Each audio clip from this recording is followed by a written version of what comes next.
At 65, I thought life might finally slow down, but instead, everything turned inside out. My husband, ignoring all my protests, brought his ailing childhood sweetheart into our home and insisted I nurse her like a full-time caregiver. She sabotaged everything, dumped an entire packet of salt into my cooking, poured dish soap into my drinking glass. She even struck me more than once. And my husband, he just brushed it off. She's ill, don't blame her. I swallowed the pain. Then came my son. After work, he had more leisure than I did, yet he demanded I pick up his daughter, make every meal, clean the house, and when I couldn't meet his expectations, he snapped, "You're home all day. What else do you have to do?" I kept enduring, until the day I watched the man who'd never once gifted me a flower tenderly brush her hair, buy her clothes, sing lullabies, and all I'd ever done was cook, only for her to win his heart with a box of reheated leftovers. That's when it hit me. I'd had enough. I set down the spatula, packed a suitcase, and walked out with quiet dignity. They assumed I couldn't survive without them, but they were wrong. It was they who couldn't manage without me. While I explored the world, made videos with vibrant youth, and tried new things, he stayed behind, exhausted, overwhelmed by the same woman he once defended. Eventually, bedridden and regretful, he whispered, "Vivien, come home." But life doesn't offer rewinds. I was already gone. From now on, I live for me. You shouldn't hold it against her. I endured. And my own son. He had more free time than I did, yet somehow, I was the one expected to pick up my granddaughter, cook all 3 meals, handle the household chores, and when I couldn't keep up, he yelled at me, "Mum, you're home all day. Why can't you do more?" I still endured, but they never stopped to consider that my patience had its limits. The man who never once bought me flowers now sat tenderly brushing the hair of his first love, buying her dresses, singing songs with her, while I spent years cooking, only for my efforts to be dismissed in favor of a few cold leftovers she stuffed into his arms. That was the moment I finally woke up. I set down my spatula, I packed my bags, and I walked away, with grace. They thought I couldn't survive without them, but little did they know, it was them who couldn't survive without me. While I traveled, made videos with young people, tried new things, and embraced life, he stayed behind, overwhelmed, tormented by the very first love he had once protected. In the end, he couldn't take it anymore. Sick in bed, consumed by regret, he called out, "Vivien, come back." But life doesn't offer second chances. By then, I was already on my way, living for myself, for the first time ever. "This is utter slop, Vivien. Inedible filth." My husband, Paul, his face a contorted mask of fury I hadn't witnessed in our 35 years of marriage, roared the accusation, his voice echoing in the sudden, stunned silence. His hands, usually so careful with his architectural models, were clenched into white-knuckled fists. "I'm taking Noah out for a decent meal, someone who actually appreciates fine dining, not this garbage you dare to serve." He snatched his tailored wool coat from the hall hook, the expensive fabric a stark contrast to the domestic carnage he'd just wrought. Noah, his precious, increasingly frail first love, who had, by his decree, become the unwelcome, manipulative empress of our once peaceful home, offered me a thin, undeniably triumphant smirk from the relative safety of the doorway. Her eyes, clouded by age and illness, still held a spark of cunning satisfaction.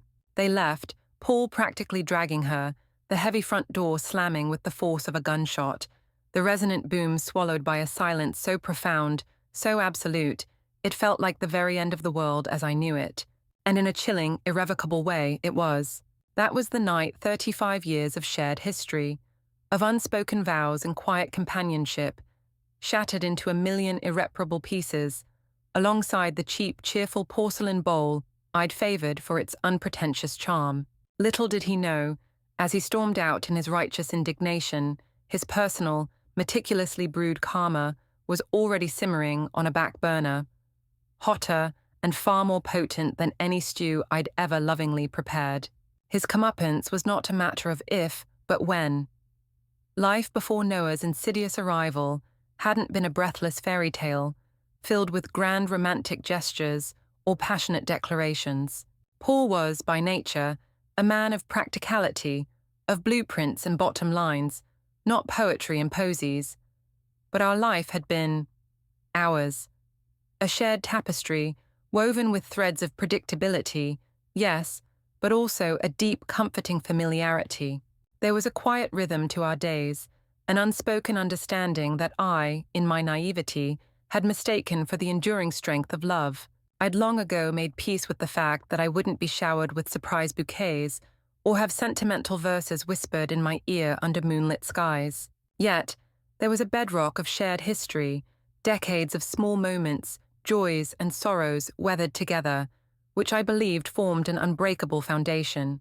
Then, 6 months prior, he'd returned from a supposed business lunch with an announcement that felt less like information and more like a demolition order, cleaving our carefully constructed life brutally in two. "Vivien," he'd begun, his gaze fixed on some indeterminate point over my shoulder, avoiding the directness that had once characterized our more serious conversations.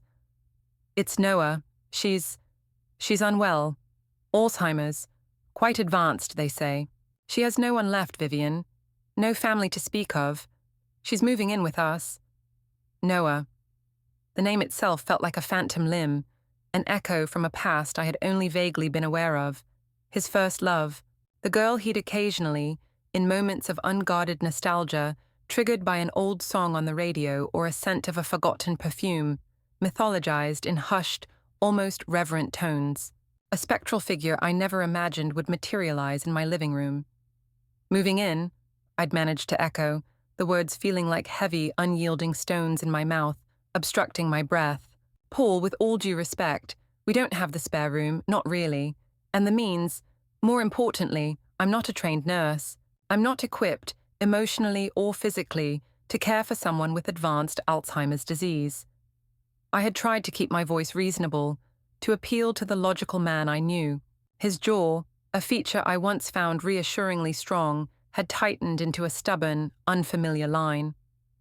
"She was my first love, Vivien," he stated, as if that fact alone superseded all practical and emotional considerations. "It's the right thing to do. I owe her this.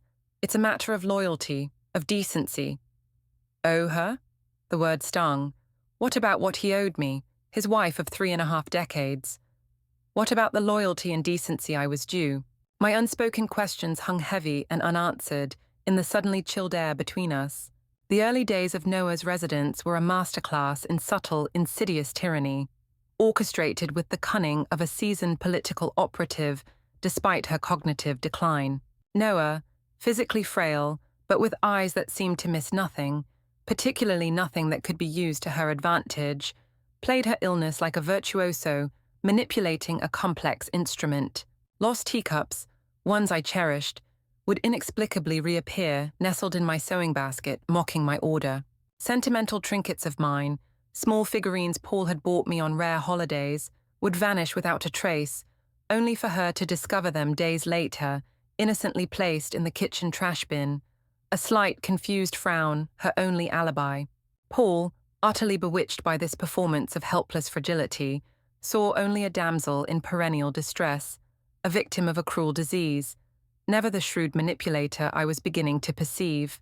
"She's confused, Vivien, dear," he'd chide gently, his tone dripping with a patience he rarely afforded me anymore, whenever I'd dare to protest some new infraction. "She doesn't mean any harm. You need to be patient. Show some genuine compassion." Compassion. It was a word he brandished frequently, like a shield, usually immediately after Noah had executed something particularly egregious, something designed to undermine or annoy me. Like the unforgettable morning she'd meticulously, almost surgically, cut all the mother-of-pearl buttons off my favorite silk cardigan, a gift from my late sister. "She probably thought they were pretty little stones, Vivien." Like a curious child, Paul had rationalized, completely missing the malice I saw in the precise, even cuts. My own son, Jorge, was, in his own way, no better. Usually home from his undemanding office job by 3 in the afternoon, he'd still saunter in and expect me, without fail, to have fetched his effervescent daughter, my granddaughter Lily, from her after-school program, and then, as if by magic, have a hearty, home-cooked three-course meal gracing the dining table precisely at 6. "Mum, come on, you're at home all day long," he'd state with the blithe entitlement of youth, utterly oblivious to the relentless, thankless, and increasingly draining tasks that consumed my waking hours. Managing 2 households, in essence, under one roof. What's one more little thing for Lily or for me? The one more thing was invariably, predictably, aimed at me. Noah, the uninvited queen, was exempt from all expectation, reigning from her armchair or her sickbed, a silent judging monarch, while I was relegated to the role of unpaid scullery maid, chief cook, and emotional punching bag. She even took to referring to me as the help in my own home, sometimes directly to my face, with a dismissive wave of her hand, other times in a carefully pitched stage, whisper to Paul, who would merely pat her trembling hand reassuringly and offer her another piece of forbidden chocolate or a syrupy sweet. His indulgence knew no bounds where she was concerned. Her campaign of subtle aggression escalated. Salt, entire containers of it, began to find its way into soups I'd simmered for hours, rendering them inedible. Dish soap, green and viscous, bubbled once in my personal teacup, a chilling discovery I made just nanoseconds before taking a large, unsuspecting sip. The near miss left me shaken. I even discovered her one afternoon, humming tunelessly, trying to snip the electrical cord on my bedside reading lamp with a small, wickedly sharp pair of nail scissors. When I'd confronted Paul, his face pale with denial rather than concern for my safety, his response was infuriatingly, tragically, always the same. "She's sick, Vivien. Can't you get that through your head? She doesn't know what she's doing. She's not responsible for her actions. Why must you consistently make everything such a terrible drama? It's not good for her nerves." His voice, then, would be laced with an exasperation usually reserved for a misbehaving, uncomprehending pet, not his wife. The isolation became a suffocating, weighted blanket, pressing down on me, stealing my breath. I was becoming a ghost in my own life, a fading photograph in my own home. My needs, my feelings, my very existence were rendered increasingly invisible by the blinding, unwavering spotlight Paul seemed determined to shine exclusively on Noah. He'd comb her thinning grey hair with a feather-light tenderness I hadn't personally felt from him in decades, if ever. He bought her little trinkets from the dollar store, cheap plastic baubles and saccharine chocolates she'd devour like a greedy, pouting child, praising him with saccharine coos and batting her eyelashes in a parody of youthful flirtation that made my stomach physically turn with a mixture of disgust and profound sadness. Which brings us, inexorably, back to the stew. It was, ironically, our 35th wedding anniversary. 35 years. I had foolishly told myself, deluded romantic that I still partly was, that maybe, just maybe, this milestone would penetrate the fog of his infatuation. Perhaps he'd remember. I'd spent the entire afternoon meticulously crafting his absolute favorite dish, beef bourguignon, following Julia Child's exacting recipe, the rich aroma a nostalgic, comforting hug in the increasingly tense and oppressive air of our shared home. I'd even gone out and bought a small, rather sad-looking bunch of crimson carnations for the center of the table, my own solitary anniversary gift to myself. A pathetic gesture, I knew, but a gesture nonetheless. I was just carefully dishing it up into our best, albeit rarely used, china bowls when Noah shuffled stealthily into the kitchen, a sly, almost predatory look lurking in her usually clouded eyes. "Smells rather strong," she'd announced, her voice surprisingly clear as she peered intently into the bubbling pot on the stove. Before I could utter a word, before I could even register her intent, she grabbed the commercial-sized salt shaker, one Paul had recently purchased because Noah, he claimed, liked her food properly seasoned, and with a swift, deliberate movement, upended its entire contents into the stew, an entire pound of coarse sea salt, cascading like a miniature white waterfall into my culinary masterpiece, the product of hours of patient work. "Noah, what are you doing?"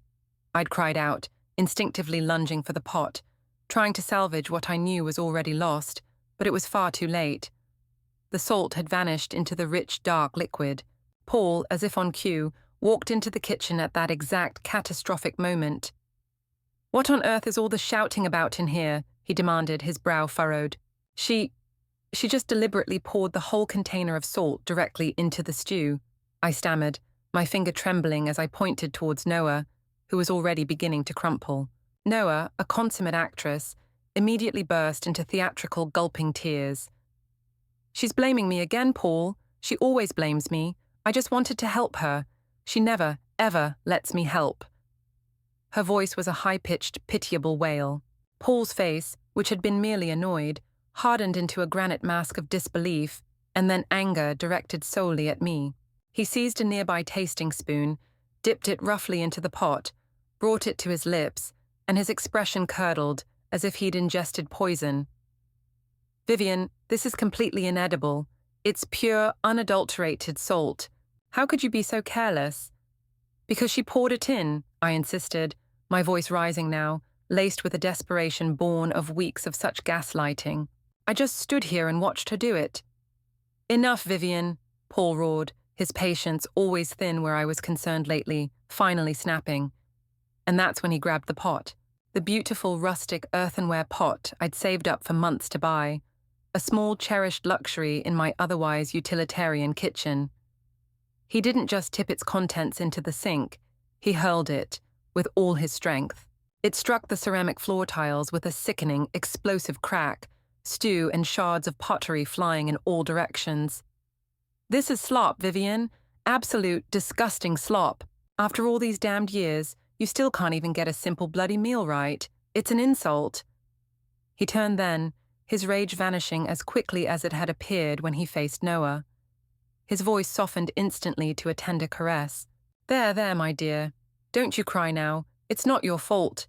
I'll take you out for a proper meal. We'll go to Luigi's. They know how to prepare food fit for a lady. Someone who actually appreciates fine dining.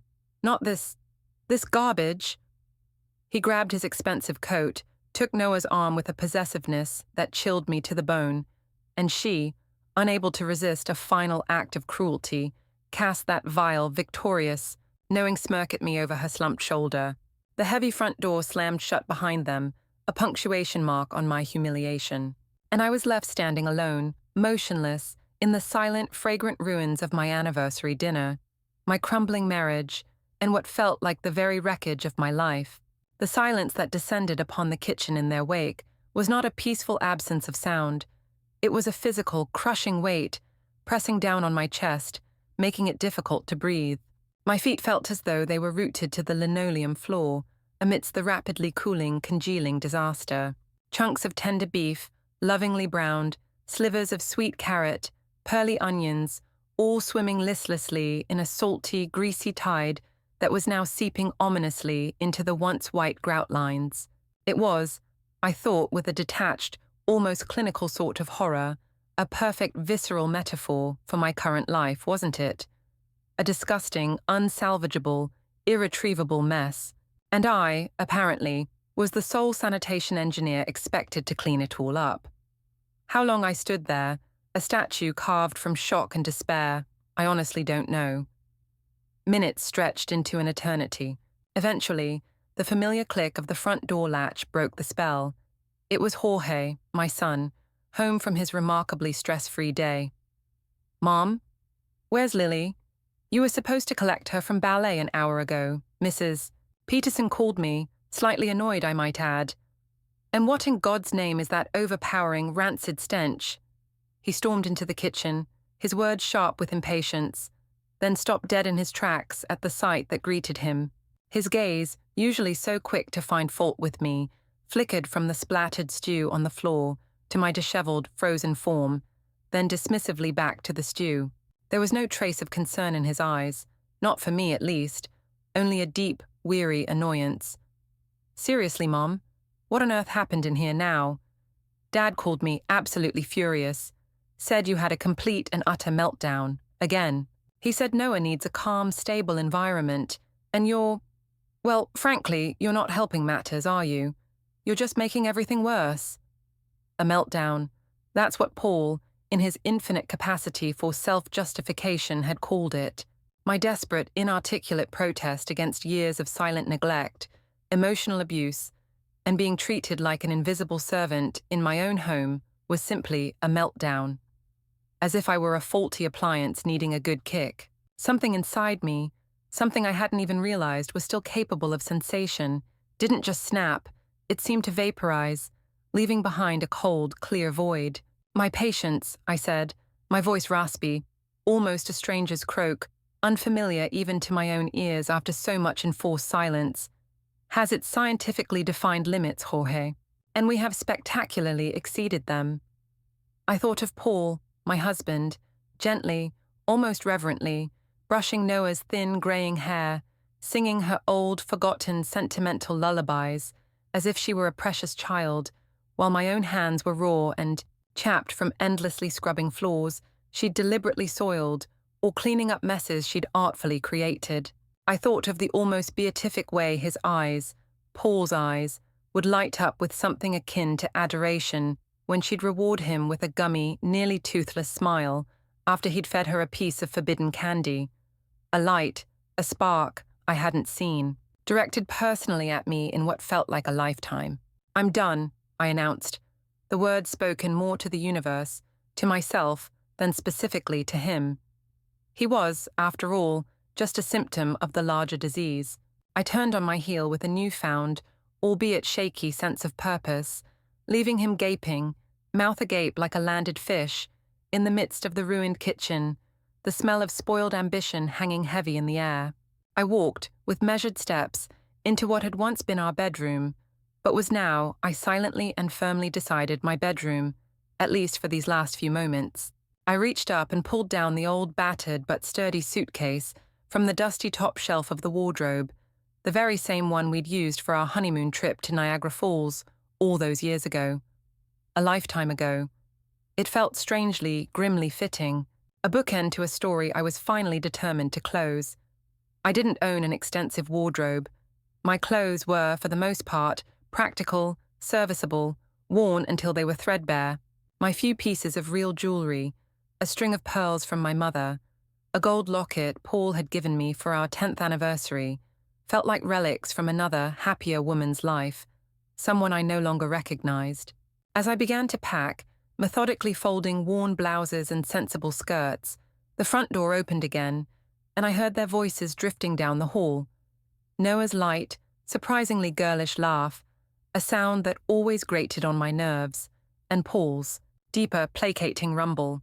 He strode into the bedroom without knocking, assuming his usual proprietary air, then stopped dead in his tracks when he saw the open suitcase on the bed, my meager belongings already inside.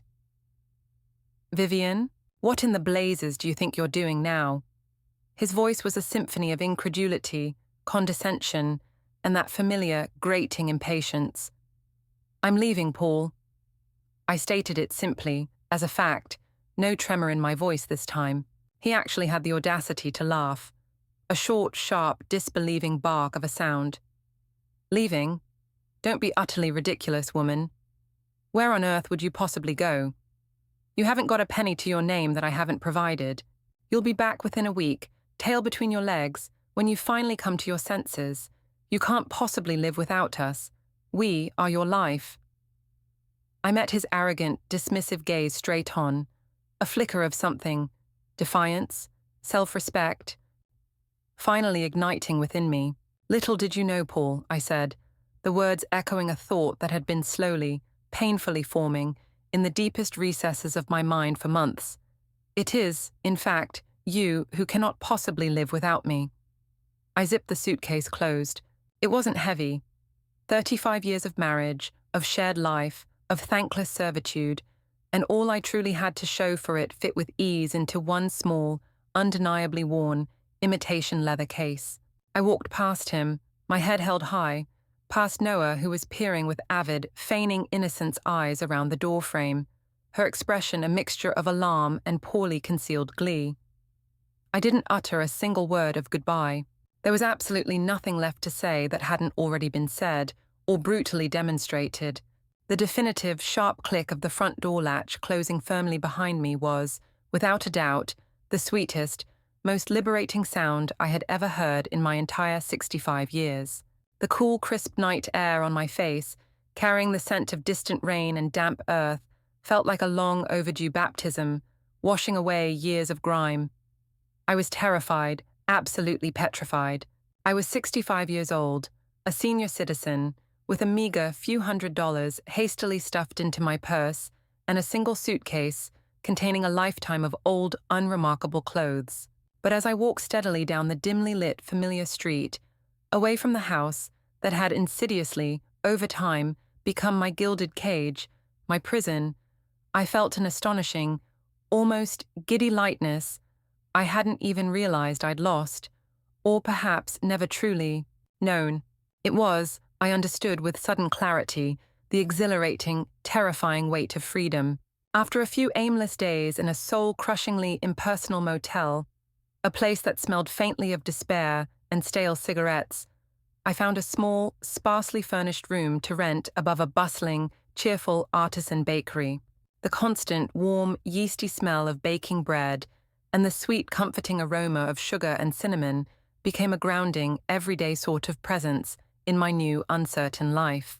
It was a world away from the cloying, almost funereal sweetness of Paul's obsessive devotion to Noah, a scent that had begun to permeate every corner of our old house, like an expensive but ultimately cheap perfume. The first few nights in that narrow, creaky bed were undeniably hard. The silence, after years of unconsciously tiptoeing around Noah's unpredictable moods and Paul's simmering, often explosive resentment, was deafening, almost accusatory. Fear, cold and persistent, was a constant companion in the unfamiliar darkness, whispering insidious doubts into my ear. But with each reluctant sunrise, painting the small, grimy window with pale light, a little more resolve, a little more courage, firmed within me, like slowly setting concrete. The very first significant call I made, once I had secured a burner phone, a term Chloe, my soon-to-be young friend, would teach me, was to a highly recommended divorce lawyer. Her name was Ms. Patricia Albright, a woman perhaps half my age, with astonishingly sharp, intelligent eyes, a no-nonsense demeanor, and an even sharper, impeccably tailored suit that screamed competence. A divorce? At our advanced age? Paul had bellowed down the phone line when the official papers, delivered by a stoic process server, finally landed in his lap. His voice was a potent cocktail of outrage and disbelief. "Vivien, this is utterly absurd. Preposterous. You're making a complete laughingstock of us, of our entire family. Have you even considered the implications? What will people say?" His concern, as always, was for appearances, for his own social standing, never for my well-being. "I'm thinking of myself for a significant change, Paul," I'd replied, genuinely surprised at the newfound, unwavering steadiness of my own voice. The words, once unthinkable, now felt entirely natural, almost overdue. "Marriage, Vivien, is a choice, a partnership," Ms. Albright had said later, during our initial consultation, offering a small, reassuring smile as she calmly printed out the voluminous documents detailing asset division and separation terms. And women, regardless of their vintage, always have choices too. It's a fundamental right. No matter how old you are, you possess the absolute right to decide whether you want to stay in a situation or leave it. Your age does not negate your agency. As she spoke, something deep inside me, a knot I hadn't even been consciously aware of, seemed to loosen, like the final stubborn tumbler clicking definitively into place in a long-jammed lock. Jorge called, of course, repeatedly. His voice, usually so confident, now carried a distinct whine of panic and inconvenience. "Mum, this is completely insane. You can't be serious. Dad's really, genuinely struggling with Noah. He doesn't know what to do. She needs constant, around-the-clock care. You know that. Can't you just forget all this foolishness and come back and help out? For the family's sake. This whole ridiculous drama is tearing the family apart, all because of your pig-headed stubbornness." He even said he didn't mean to trash the dinner. He was just incredibly stressed out. "He's really sorry, Mom. He told me so himself. My stubbornness, Jorge, I'd asked quietly, the question hanging heavy in the air. Or perhaps his utter, lifelong refusal to treat his lawfully wedded wife with basic, common human decency and respect.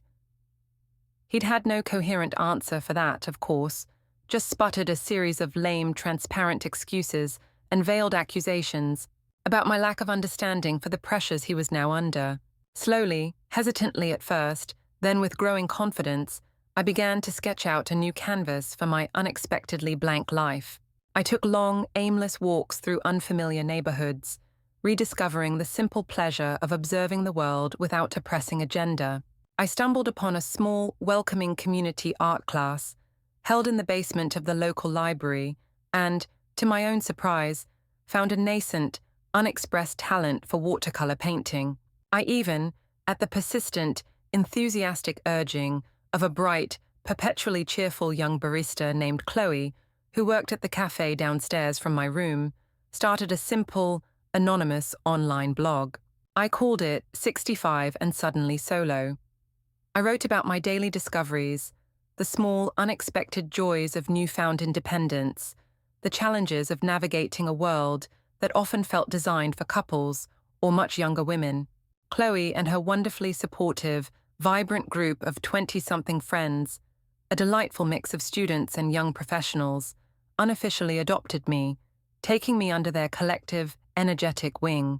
They patiently taught me about the baffling world of podcasts, showed me how to take surprisingly artistic photos with my ancient basic cell phone, and even managed to convince me, after much persuasion, to try a gentle beginner's yoga class.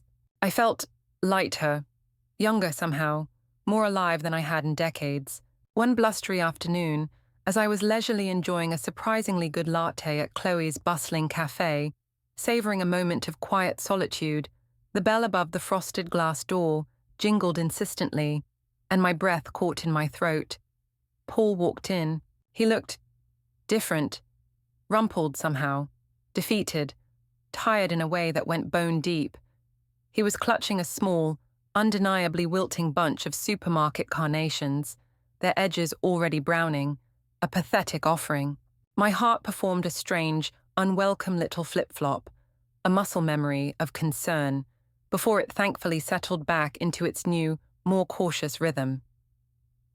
"Vivien," he said, his voice softer, more tentative than I'd heard it in countless years. He looked around, spotted me, and his face registered a complex mixture of relief and apprehension. May I join you for a moment?" I merely gestured with my chin towards the empty, slightly wobbly chair opposite me. He sat down heavily, placing the sad, wilting flowers awkwardly on the small, formica-topped table between us. They looked as out of place as he did. I find I rather miss your cooking, Vivien," he began, his gaze darting around the cheerful, noisy cafe. Noah misses you terribly as well. The house, it just isn't the same without your touch." He attempted a weak, ingratiating smile that didn't come close to reaching his shadowed, weary eyes. "I brought these for you, as a small token." I looked from the pathetic, drooping flowers, their cellophane wrapper crinkling mournfully, then directly at him, at the man I had once promised to love, honor, and obey. The manipulative, almost boyish charm he had wielded so effectively for so many years, the charm that had always managed to disarm my protests and minimize my legitimate grievances, now looked transparently pathetic, almost pitiable. "Paul," I said, my voice calm, steady, devoid of the tremor I had feared, "the only things you truly miss are a free, full-time, live-in housekeeper, an unpaid elder care assistant, and a convenient, ever-present scapegoat for all your frustrations. We are well and truly done. The divorce is proceeding, and there is nothing you can say or do to change that fact." His carefully constructed facade of contrition fell away instantly. The brief, unconvincing charm vanished, replaced by a familiar, petulant flicker of his old, entitled anger. "You're being deliberately unreasonable, Vivien, vindictive even. After everything I've done for you over the years, all the security, the comfortable life." "What you've ostensibly done for me," I interrupted, and then I laughed. Not a bitter, scornful laugh, but a genuine, surprised, liberating sound that seemed to bubble up from a place deep within me I thought had long since atrophied. "Oh, Paul, my dear Paul, you really, truly, still don't get it, do you? Not even now." I stood up then, my coffee unfinished, leaving him sitting there, stunned into momentary silence, amidst the cheerful chatter of the cafe, with his wilting flowers, his cheap platitudes, and his utterly shattered illusions. The door chimed softly as I walked out, back into my new, uncertain, but undeniably my own life. News of Paul's rapidly escalating struggles began to trickle in, mostly relayed through my bright, observant granddaughter, Lily, during her cherished weekend video calls. These calls had become a lifeline, a sweet connection to a part of my old life I genuinely missed. Lucy, Jorge's pragmatic, often long-suffering wife, would sometimes add a brief, tight-lipped, but telling comment in the background, her sighs almost audible through the screen. "Grandpa's very, very stressed, Grandma," Lily would inform me, her 7-year-old face etched with a solemnity far beyond her years. Noah Grandma flooded the entire upstairs bathroom again yesterday, and Grandpa yelled so loud I heard him all the way downstairs with my headphones on. "And he burned all the toast really black this morning, Grandma. It smelled awful." Her nose would wrinkle in remembered disgust. Lucy's voice, faint but distinct from across the room. "He's become completely impossible, Vivien. An absolute trial. He calls Jorge at least 10 times a day at the office, just complaining endlessly about everything. Acts as if he's the first man in the history of the world to ever have to look after a sick relative. Zero self-awareness." It turned out, to no one's real surprise but perhaps his own, that Paul, who had always prided himself on his supposed competence and organizational skills in his professional life, possessed absolutely no patience, skill, or natural aptitude for the demanding, relentless, and often thankless tasks of daily caregiving. Noah, without me as her primary, long-suffering target and emotional buffer, was apparently, and quite predictably, running him completely ragged. The once meticulously kept house, according to Lily's candid reports, was always super messy now, Grandma. And Grandpa forgot to buy milk and cereal again, so we had dry crackers for breakfast. I confess, I felt a definite, undeniable pang, not of genuine sympathy, for that well had long run dry, but of grim, slightly shameful vindication. He was finally discovering, firsthand, the relentless, exhausting, soul-destroying nature of the very work he had so casually, so consistently, dismissed and devalued for all those years. Payback, as they say, is a patient creditor. One cool autumn evening, feeling a rare surge of creative energy, I posted a new photo on my little, slowly growing blog, a snapshot of me, grinning from ear to ear, arm in arm with Chloe and her vibrant circle of friends at a lively local street fair. A string of brightly colored paper lanterns illuminated our laughing faces, casting a warm, joyful glow. The caption I chose, after some thought, read simply, "Discovering new lights and new friends at 65. It's never too late to shine." The very next morning, my burner phone jangled insistently. It was Jorge, not his usual wheedling, emotionally manipulative, "Mom, you absolutely need to come back for Dad's sake" routine. He sounded genuinely frayed, his voice tight with a stress I recognized all too well. "Mum, you won't believe this. Dad's a complete and utter wreck. He's totally losing it over there," he blurted out, foregoing any preamble. "Noah had well, let's just say a major toileting accident on his absolute favorite leather armchair last night, the one he paid a fortune for. He just screamed, this horrible high-pitched sound, and then locked himself in their bedroom for hours, refusing to come out or deal with it. Then, this morning, get this, he tried to make them both some frozen microwave lasagna for breakfast. For breakfast, Mom. Completely burned it to a charred crisp, set off all the smoke alarms, and then, in a fit of rage, he threw the whole flaming, disgusting mess, tray and all, out into the newly landscaped backyard. Can you even begin to believe it? He literally trashed his own damn breakfast. Then he had the gall to announce he was taking Noah to that ridiculously expensive pancake house downtown to get some actual edible food and finally escape this godforsaken madhouse. The colossal irony of it all is just, ugh, I can't even find the words, Mom. His voice trailed off in exhausted exasperation.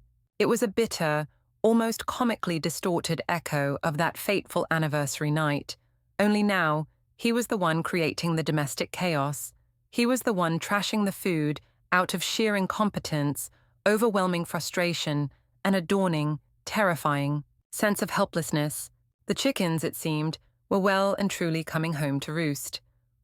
A few particularly bleak and rainy nights later, my phone buzzed late, vibrating against the worn wooden nightstand.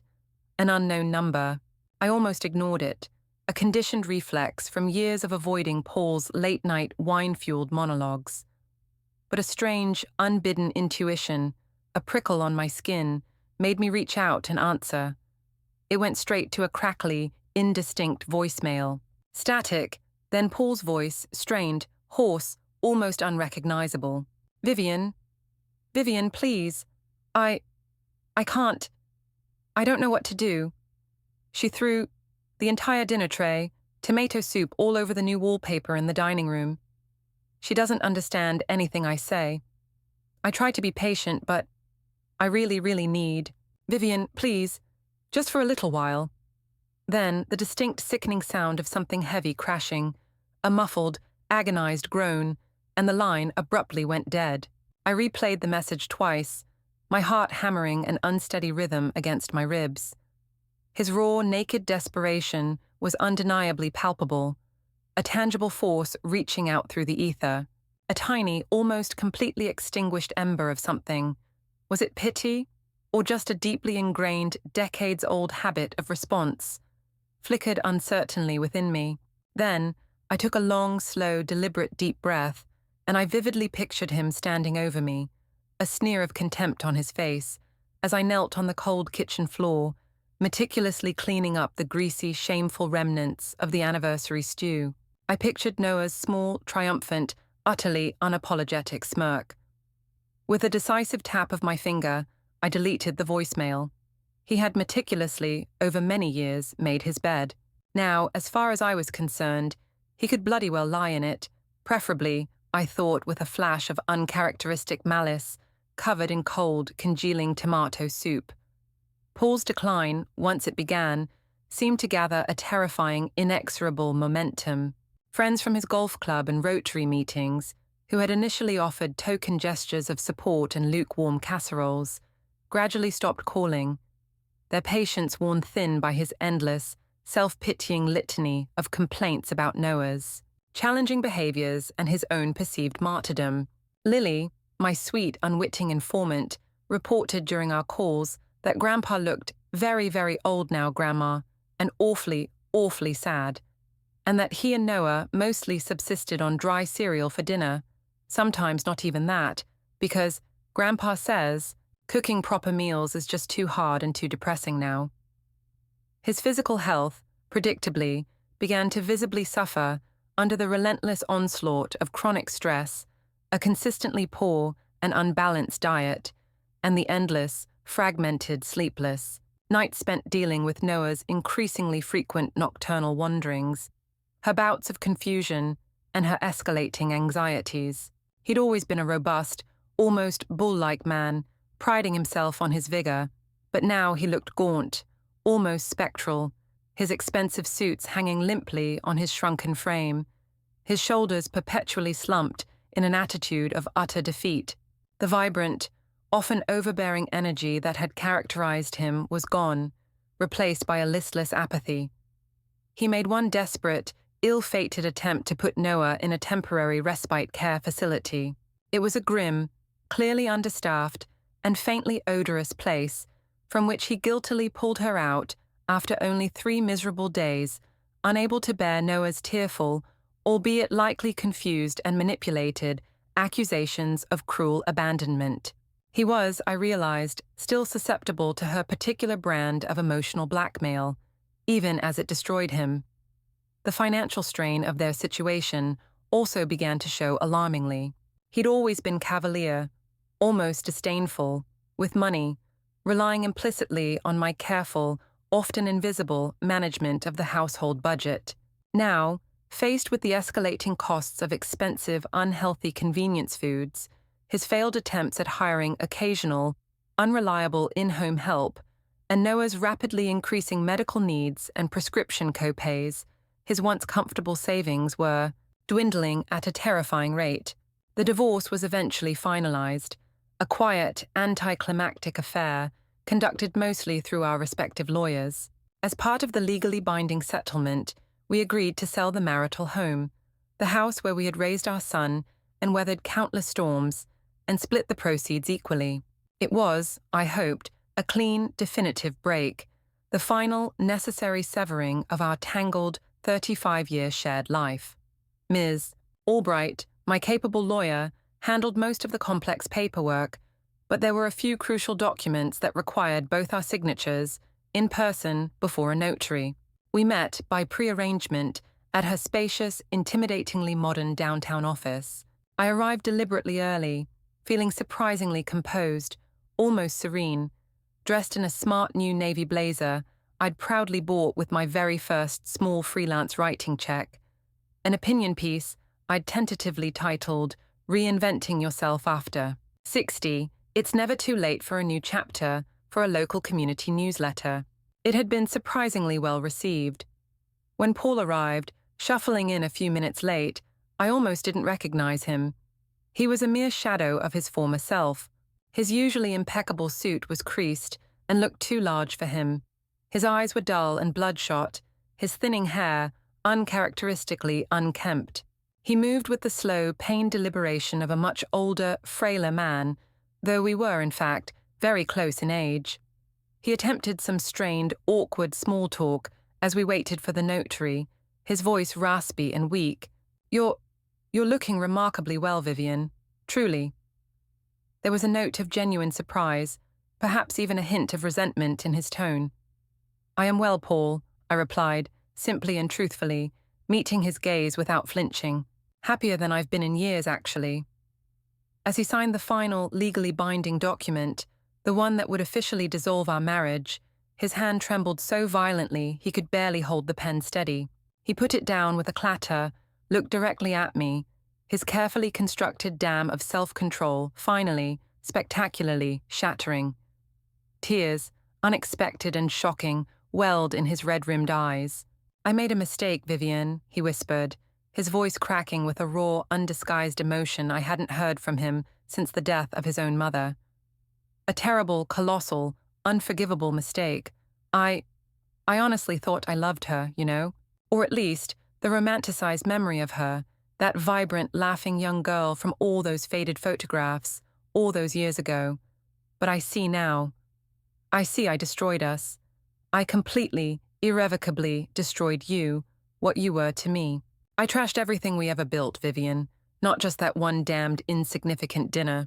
I deliberately, systematically trashed our entire shared life, our history, everything.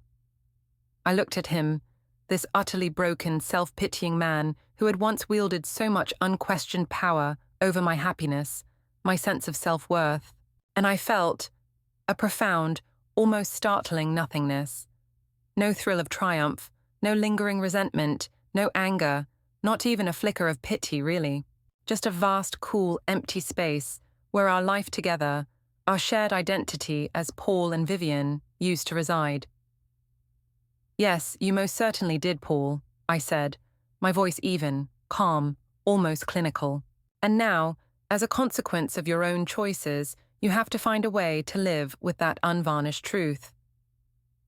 I picked up my signed copy of the dissolution papers, a tangible symbol of my liberation, and walked out of that sterile office, out into the bright afternoon sunshine, leaving him to drown in the bitter, brackish waters of his belated and ultimately futile regrets.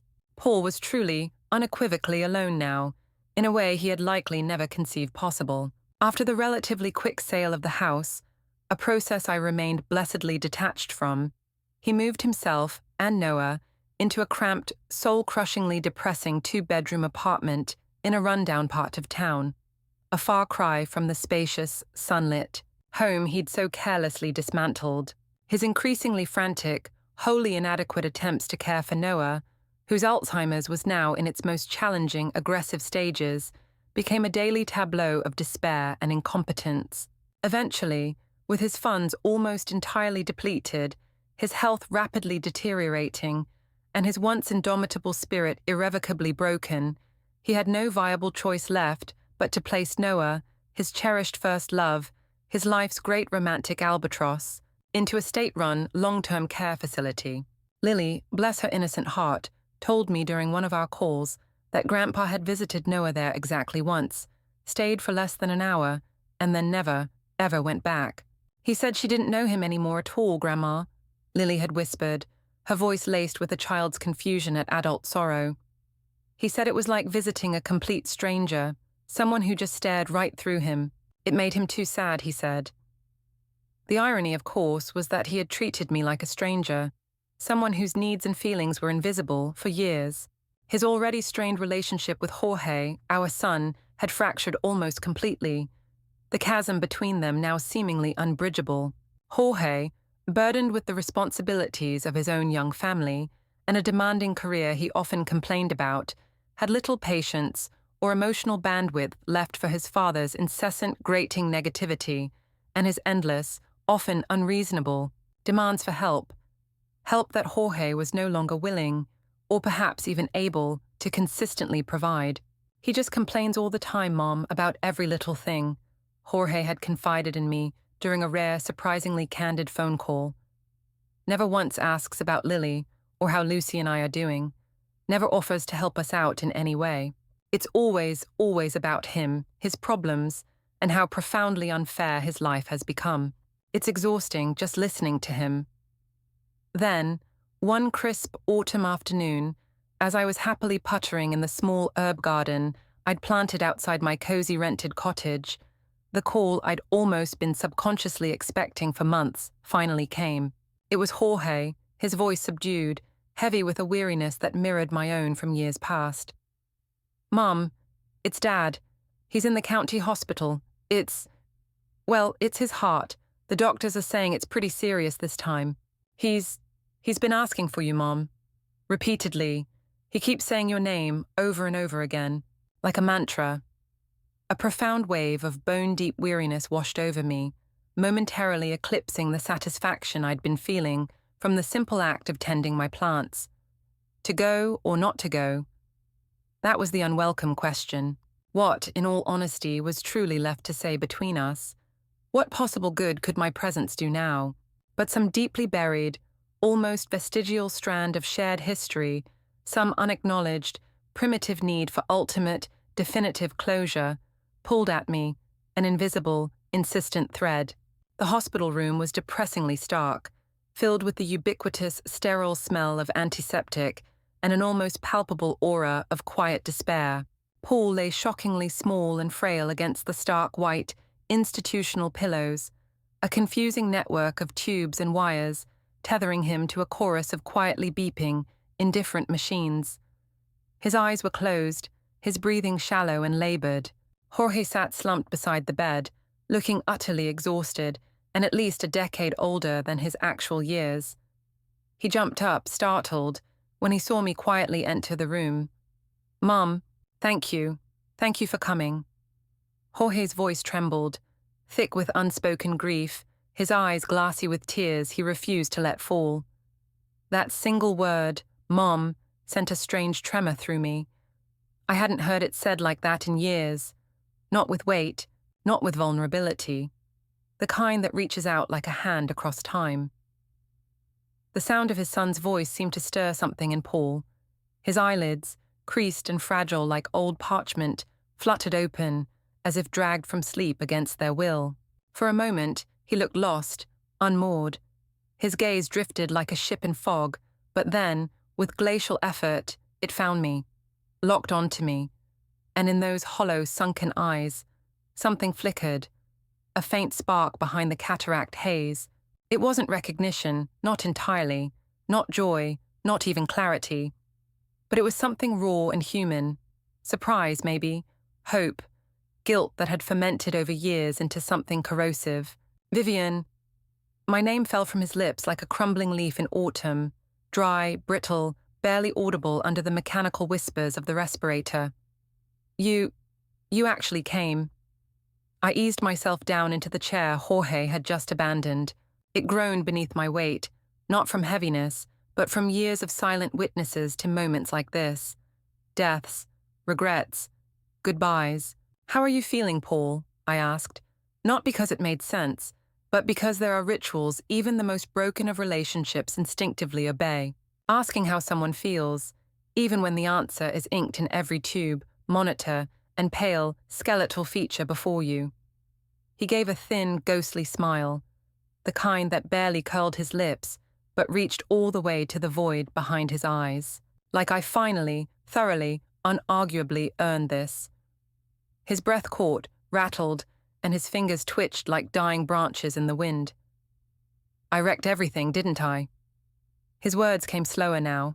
He wasn't rushing. He didn't have to anymore. There was nowhere left to run. I gutted our life, Vivien. Tore it out with my own hands. 35 years. You gave me your entire adult life, and I threw it away chasing a damn illusion. His throat clicked as he swallowed hard. She was a dream, a memory of first love, polished by time until it gleamed brighter than it ever really was. But she was never real, was she? Not really. My mouth opened, but no sound came. I couldn't confirm it. I didn't need to. He wasn't speaking for answers. He was unburdening. She hasn't known who I am for years, he continued. I think deep down, I always knew that. But I told myself it was love, that I was noble, that I was saving her. His laugh broke like something shattering. Truth is, I was saving myself, from boredom, from guilt, from aging. You were the one who stayed. You were the one who gave. And I, God help me, I spat in your face for it. A silence stretched between us, thin as glass. Vivien, I was proud, he choked. Too proud to admit I needed you. That everything good in my life had you at the center. Not her, you, the woman who cooked every meal, picked up every piece, raised our son, carried this family alone while I played hero to a ghost. Tears slipped from the corner of his eyes, slow, like he was leaking the truth after years of damming it up. I remember that day, he whispered. The day you left. You didn't shout, you didn't slam doors. You just put down the spatula, picked up your bag, and walked out. That image has haunted me more than any argument ever could. He coughed, a ragged, hollow sound. I reached instinctively for the water cup, but he waved me off. I don't want your pity, Vivien. I just want you to know. If I had the strength, I'd take it all back. Not just the years. I'd go back to the moment when you said no, and I didn't listen. I'd choose you this time. I swear I would. A long pause. The respirator sighed beside us, patient and indifferent. But I can't go back, he said finally. All I can do now is tell you. It was always you, Vivien. I just didn't know it until you were gone. I closed my eyes, letting his confession hang there, suspended between us, a moment heavy with everything unsaid.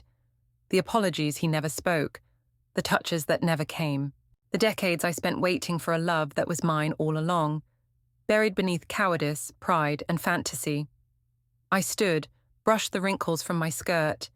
He looked up at me, eyes wide, as if afraid this was the end. And maybe, in some ways, it was. But I leaned in, pressed a kiss, soft, almost maternal, against his temple. It wasn't forgiveness. It wasn't closure. It was goodbye. I hope you find peace, Paul, I whispered. And with that, I turned and walked out. Not in rage, not in sorrow, just free. Because sometimes the most powerful ending isn't slamming the door. It's walking away. Finally, fully, with no desire to ever look back. His breath hitched, a ragged, painful sound. The countless dinners you lovingly cooked, the comfortable, welcoming home you single-handedly made. I took every last bit of it completely for granted. Every single day. I treated you like you were invisible, like dirt under my heel. Tears, genuine and copious this time, tracked slowly through the grey stubble on his sunken cheeks. I'm so sorry, Vivien. God, if you only knew how profoundly, devastatingly sorry I am. Is it even remotely possible? Can you ever truly forgive me for what I've done? I looked at this broken, diminished man, the self-appointed, now deposed, architect of his own profound misery, and a surprising, almost transcendent, sense of peace, cool and clear, settled over me. The decades of corrosive anger, the sharp, lingering bitterness, it had all finally, mercifully, burned away, leaving behind only clean, sterile ashes and the vast, uncluttered, sunlit space of my new, self-determined life.